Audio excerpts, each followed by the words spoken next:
In 1835, the samurai domain of Satsuma in southern Japan owed its lenders 5 million ryo. By most estimates, more than 30 years of its entire annual income. Its solution was simple. The debt would be repaid in installments, spread over 250 years, interest-free. The lenders were not consulted. There was no court to appeal to, because the borrower was the court. And yet the strangest part is not the default. It is that a warlord with a private army and a fortress had managed to sink that deep into debt at all. Feudal Japan ran on a brutal arithmetic. The men who carried 2 swords were, almost without exception, broke. The men who carried ledgers were quietly becoming some of the richest commoners on earth. This is the economics of owning a samurai domain. So put yourself in the owner's seat. You inherit a domain, a castle, a province of rice paddies, and several thousand sworn retainers. On paper, you are an aristocrat of staggering wealth. And from the moment you take the title, almost every number works against you. Your income is not measured in gold. It is measured in koku. 1 koku being roughly 150 kilograms of rice, the amount needed to feed 1 adult for 1 year. Your entire country is, in effect, denominated in food. To rank as a daimyo, a domain lord, your land had to be assessed at 10,000 koku a year. Roughly 270 such domains tiled the map of Japan, from tiny fiefs to provinces the size of small European kingdoms. At the top sat Kaga, assessed at just over 1 million koku. At today's rice prices, that gross harvest is worth something on the order of $500 million a year. One family, the Maeda, held that assessment for 2.5 centuries. And rice was not just revenue. It was the salary you paid your samurai, the tax your villages owed, the collateral behind your loans, and the price signal your whole economy watched. When the harvest moved, everything in your country moved with it. Which raises the first question of ownership. Of all that rice growing in your name, how much do you actually get to keep? The answer was settled village by village, and it became a quiet tug-of-war that lasted 200 years. The standard split even had a name: 4 for the lord, 6 for the people. 40% of the assessed harvest went to the castle, 60 stayed in the village. Harsher domains pushed for half. And collection was not door to door. Each village owed 1 bulk quota and sorted the burden internally. But here is the quirk that shaped everything. The assessment rested on land surveys that were, in many domains, generations out of date.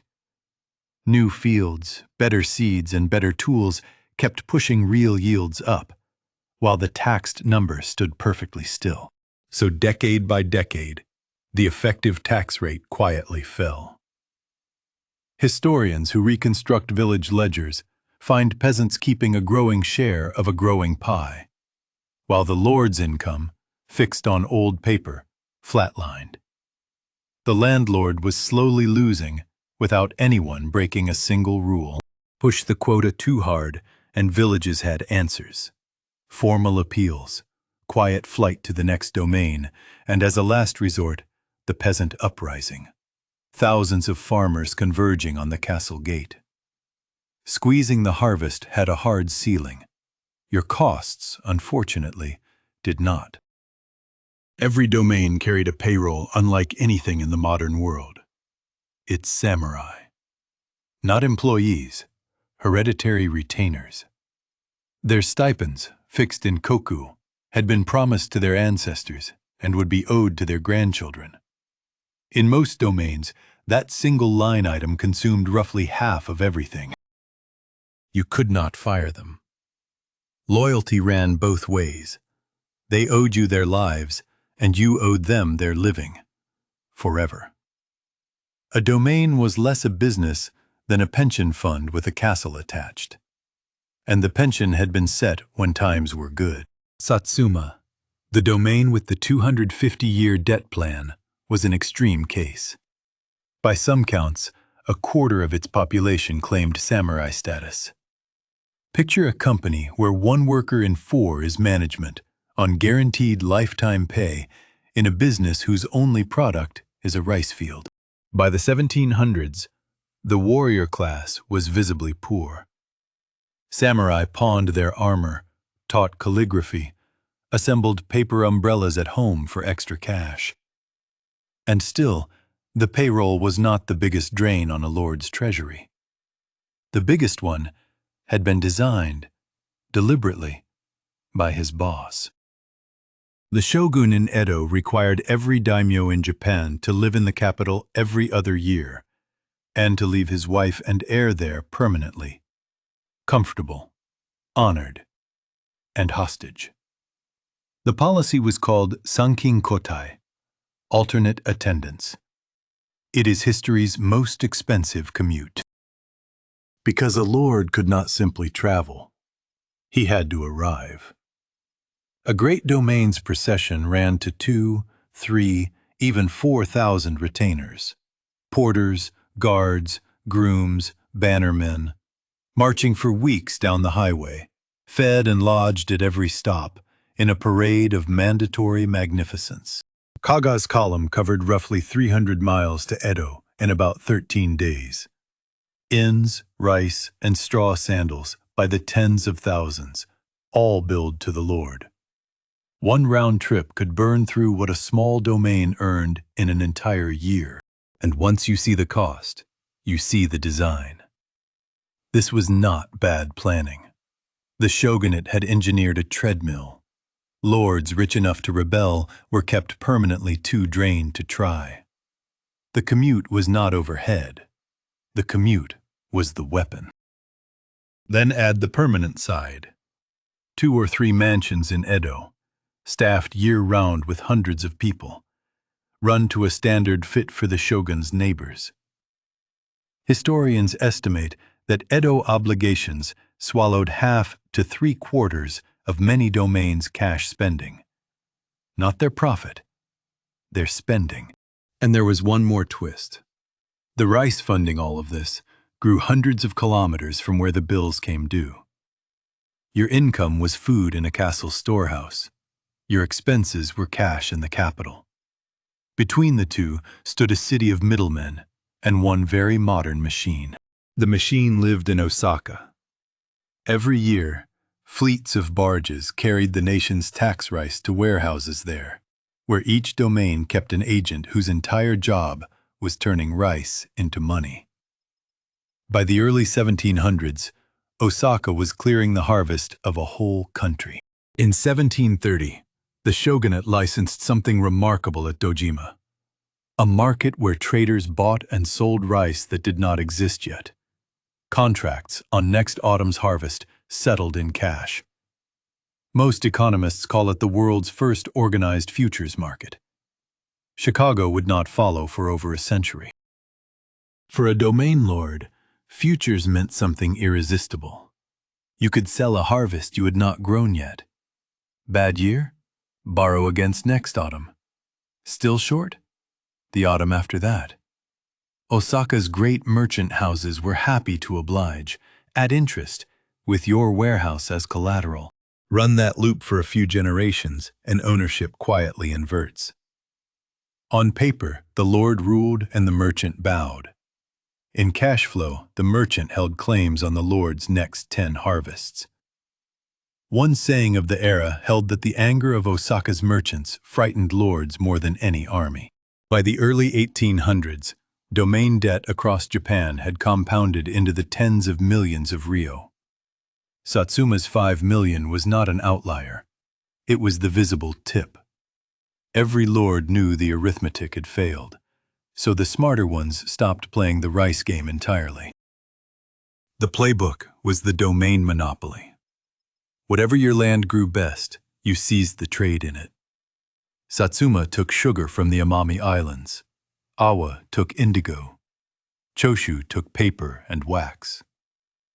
Farmers sold only to the castle, at the castle's price. The margin was the point. Satsuma went further.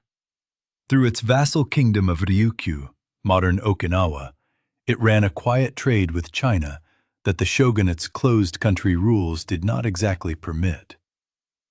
The most profitable division of Japan's most indebted domain was, functionally, smuggling.